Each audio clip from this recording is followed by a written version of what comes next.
Donc aujourd'hui, je vais vous parler en fait des palmiers. Donc, c'est l'été qui arrive, c'est du foie qui manque pas. Les serres débordent de palmiers. Mais c'est facile en fait. Vous pouvez voir, il y a beaucoup de variétés de palmiers différentes. Puis il faut choisir le bon palmier parce que selon la place où on veut le mettre dehors, donc au soleil, à l'ombre, à la mi-ombre, zone venteuse, il y a des critères à respecter, sinon il va brûler, il va casser, il va mourir, puis vous allez vous demander qu'est-ce qui s'est passé.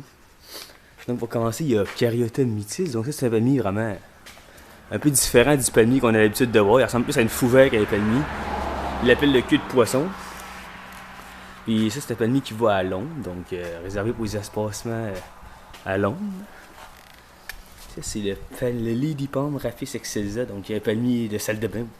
Vraiment pas grand, vous pouvez voir, c'est un tout petit palmier qui va vraiment à l'ombre, il n'aime pas trop le soleil non plus.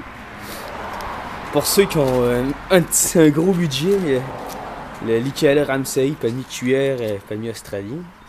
Celui aussi, ben, il va à l'ombre, mais il va prendre un petit peu de soleil quand il va être adulte. Donc vous pouvez voir, c'est vraiment un style différent.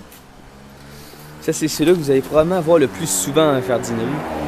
Les Chamadoreata, donc Cyphrisi, élégant et Cataractarum, le palmier à chat. Donc des palmiers qui vont à l'ombre, donc il n'aiment vraiment pas le soleil. Celle-là, on voit, il y a du soleil, il a brûlé. Puis ce qui est intéressant, c'est que c'est des palmiers qui vont être capables de fructifier. On peut le voir un petit peu, l'inflorescence juste ici. C'est pas intéressant en tant que tel, mais c'est toujours spectaculaire de voir ces palmiers-là faire des fleurs.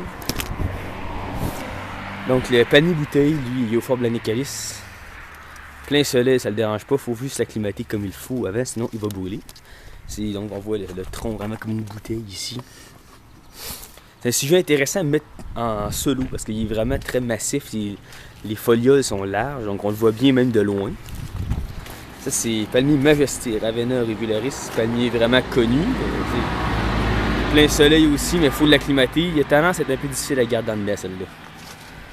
Ensuite, il y a en arrière, on peut les voir, ça c'est celui-là et celui-là ici. Donc Cyagrus romanzophiana, le Queen Palm, palmier de la reine, lui plein soleil, il est rustique aussi, donc il y a moins 7, on peut le garder tard et le laisser sortir tôt au printemps. Il faut aussi les acclimater, sinon ils vont brûler. Dipsis lutescens, donc le palmier areca, palmier à canne jaune, donc on voit la couleur de ses tiges est jaunâtre. C'est soleil, mais un petit peu moins celui-là quand même. Si on veut vraiment y aller pour le classique des classiques, donc Coconicifera, ça c'est le cocotier qu'on voit sur les plages. Plein soleil, il a besoin vraiment de beaucoup de chaleur, ce qui est quand même assez difficile à garder. Mais quand il décide de pousser, lui, il pousse. Vous pouvez voir en une semaine, c'est très. Ça pousse vite.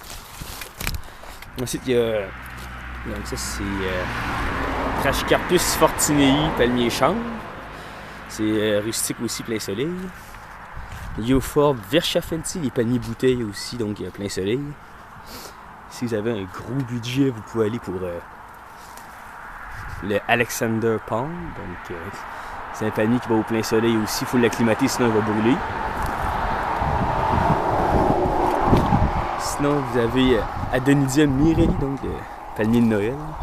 Plein soleil, mais il faut l'acclimater aussi. Et pour finir donc, Woodietia bifurcata, le palmier queue de renard, qui va au soleil aussi, doit être acclimaté, donc des palmiers vraiment spectaculaires.